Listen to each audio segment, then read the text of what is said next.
Des Affaires étrangères d'Oman et je donne maintenant la parole à son Excellence Lars Løkke Rasmussen, ministre des Affaires étrangères du Danemark.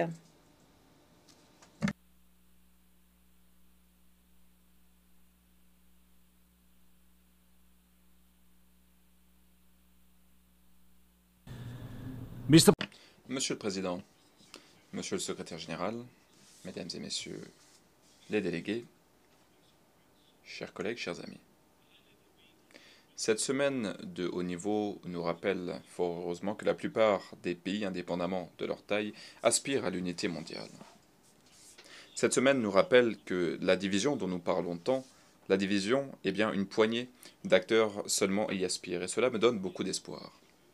Néanmoins, à l'heure où s'ouvre la 79e session de l'Assemblée générale, nous ne pouvons pas rester silencieux face au fait que les conflits et les guerres font rage à travers le monde. Monsieur le Président, il est absolument inacceptable qu'un membre permanent du Conseil de sécurité continue de violer l'un des principes les plus fondamentaux de la Charte de l'ONU.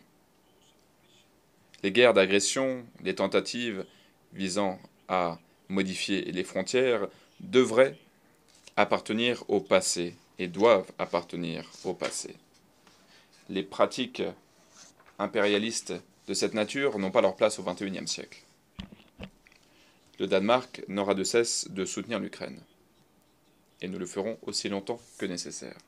Et nous soutiendrons une paix juste et durable.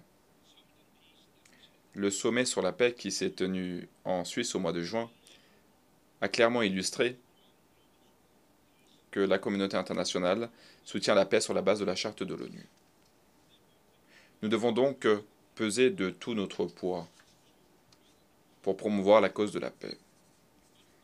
Néanmoins, cette paix ne doit pas récompenser l'agresseur lorsqu'il utilise la force brute. Sinon, nous allons établir un très mauvais précédent. Sinon, nous allons saper les principes sur lesquels les Nations Unies ont été fondées. Monsieur le Président, il y a près d'un an est survenue l'attaque odieuse du Hamas contre Israël le 7 octobre. Une attaque cruelle, barbare, choquante. Je pense que nous ne parvenons pas à véritablement comprendre le choc et le traumatisme provoqués par cette journée en Israël. Une journée qui symbolisera à jamais le chapitre le plus sombre de l'histoire de ce pays. Le terrorisme de Hamas a provoqué une véritable spirale de souffrance humaine et d'instabilité régionale. La situation humanitaire à Gaza est catastrophique. Et la souffrance humaine est intenable. Des centaines de milliers de personnes ont été déplacées dans la région. Il existe un véritable risque de guerre régionale totale, ce qui aurait un impact sur tout le monde et non pas seulement sur les peuples de cette région. Cela doit cesser. Cela doit cesser aujourd'hui. Nous avons urgemment besoin d'un cessez-le-feu. Toutes les parties doivent faire preuve de retenue et contribuer à la désescalade. Et ensuite, nous devrions réfléchir à l'avenir, réfléchir à demain. Nous devons commencer à y réfléchir non pas demain, non pas la semaine prochaine, mais dès aujourd'hui. La situation horrible actuelle pourrait également contenir les graines d'un nouveau départ. Un nouveau départ qui aboutit à une paix pacifique et durable pour tous, débloquant ainsi le potentiel de la région tout entière, permettant à tout le monde d'envisager un avenir pour eux et pour leurs enfants. Il faut que cesse ce cycle de violence qui dure depuis bien trop longtemps, un cycle vicieux. Un tel avenir plein de promesses ne peut que reposer sur la solution des deux États. Et nous devons tous travailler ensemble pour créer les conditions afin que puisse se concrétiser cette solution à deux États.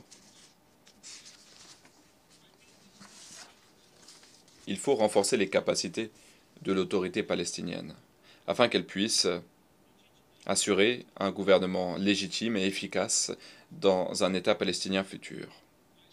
Il faut également stabiliser la Cisjordanie.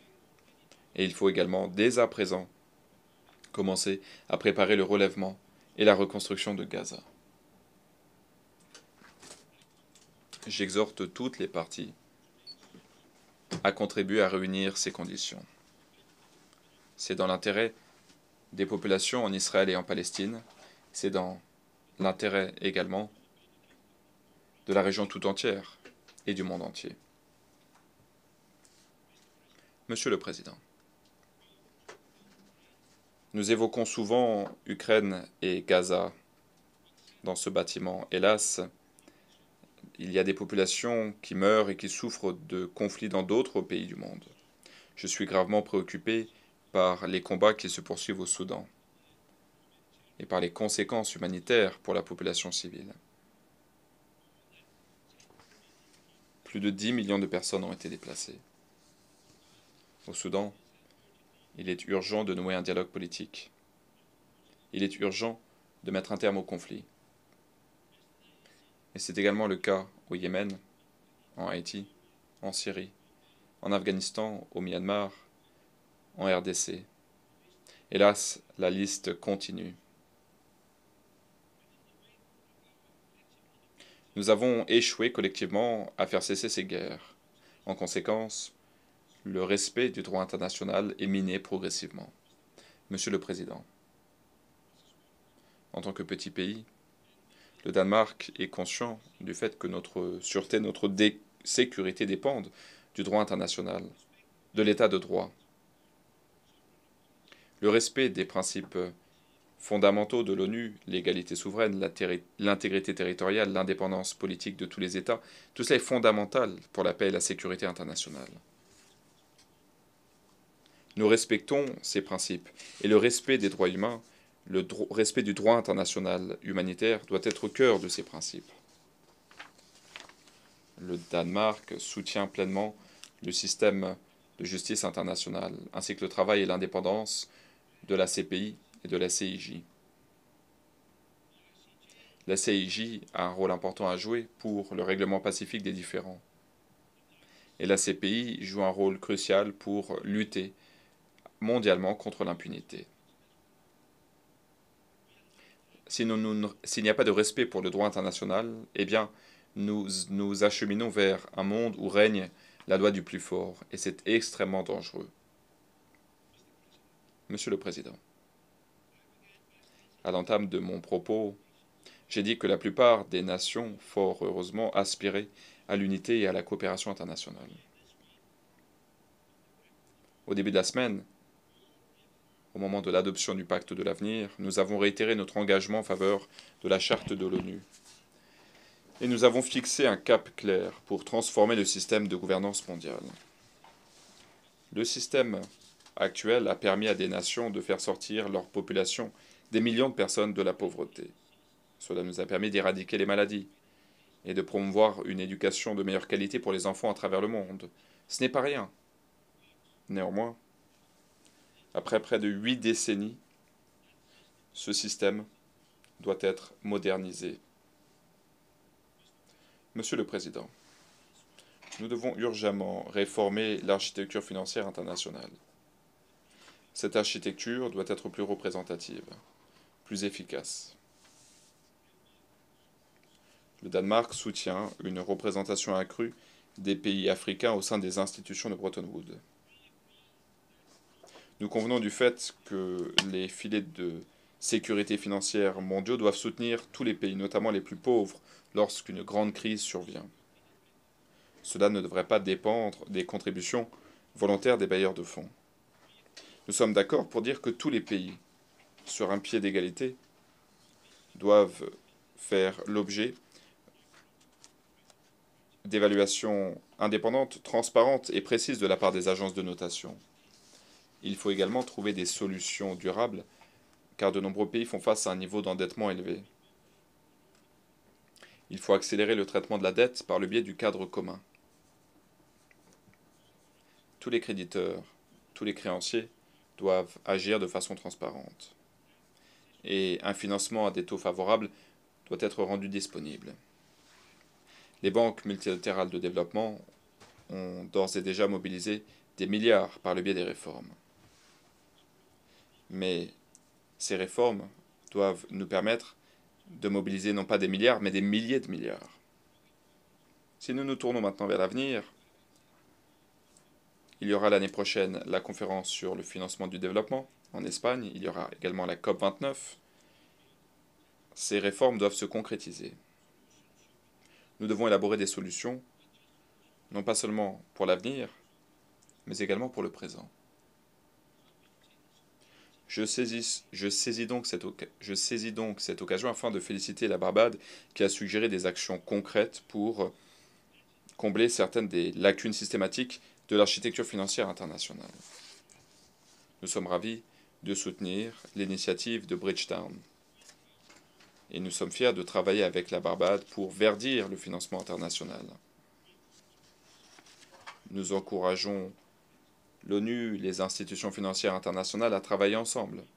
Il faut faire preuve d'ambition et il faut accomplir les progrès nécessaires sur la voie de la réforme de l'architecture financière internationale. Monsieur le Président, à l'heure où nous réformons l'architecture financière pour qu'elle soit plus juste, nous devons également apporter une aide au développement aux pays les plus pauvres. Voilà pourquoi les engagements qui ont été pris doivent être honorés.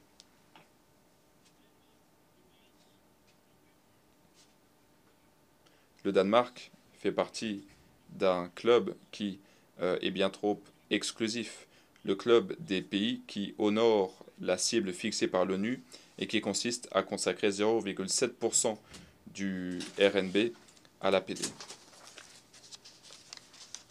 Et c'est un bon club, mais hélas, il n'y a pas assez de membres. Donc nous invitons d'autres pays à se joindre à nous. Au mois d'avril cette année, les chefs d'État africains se sont réunis à Nairobi. Ils ont appelé de leur vœu une campagne de reconstitution ambitieuse pour l'Association internationale pour le développement de la Banque mondiale, l'IDEA. Nous avons décidé de répondre à cet appel. Nous comptons accroître notre contribution à cette association de 40%. Pour la 21e campagne de reconstitution, nous allons contribuer à hauteur de 479 millions de dollars des États-Unis. Et nous encourageons tous les pays, les bailleurs de fonds actuels ou les nouveaux, quelle que soit leur taille, nous les encourageons à nous aider à atteindre les objectifs de la campagne. Monsieur le Président, au mois de juin cette année, le Danemark est fier d'avoir été élu au Conseil de sécurité pour la période 2025-2026. J'étais présent ce jour-là et j'ai voté ici, dans cette belle salle, et je remercie tous les États membres de leur soutien et de leur confiance. Ce sera pour nous un honneur que de servir au sein du Conseil. Il nous tarde d'entamer notre mandat et je dois dire que j'aurais aimé que le Conseil se porte mieux, que le Conseil soit plus redevable, plus efficace, plus transparent et surtout que le Conseil soit plus inclusif et représentatif. Le monde a besoin d'un Conseil de sécurité qui reflète le monde d'aujourd'hui. Un Conseil à même de répondre aux préoccupations sécuritaires des populations à travers le monde. Pour le Danemark, il est clair que nous devons par conséquent élargir le Conseil. Nous souhaitons qu'il y ait plus de membres permanents et plus de membres élus. Et nous souhaitons limiter l'utilisation du veto. Cela fait longtemps que ces réformes auraient dû être entreprises. Monsieur le Président, il y a péril en la demeure. L'année 2030 semblait auparavant extrêmement distante. Mais aujourd'hui, ce n'est que dans 6 ans. Et pourtant, nous ne sommes en bonne voie que pour 17% des ODD. Et nous sommes loin d'être en bonne voie pour ce qui est de nos objectifs climatiques. La crise climatique continue de s'accélérer. Nous devons donc accélérer l'action climatique. Nous avons besoin de fixer des objectifs de réduction plus ambitieux. Nous devons soutenir l'adaptation et nous devons accélérer le financement climatique et à plus grande échelle. Aucun pays ne peut résoudre ces défis mondiaux seul. Aucun pays n'est trop petit ou trop grand pour contribuer à la solution. Nous avons besoin de tout le monde.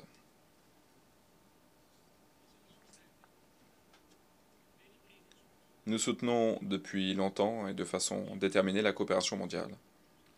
Vous pouvez donc compter sur le soutien du Danemark. Nous allons honorer les promesses que nous avons prises, les promesses que nous avons faites, et nous allons également plaider en faveur d'objectifs plus ambitieux. Nous allons le faire pour aujourd'hui et pour demain. Je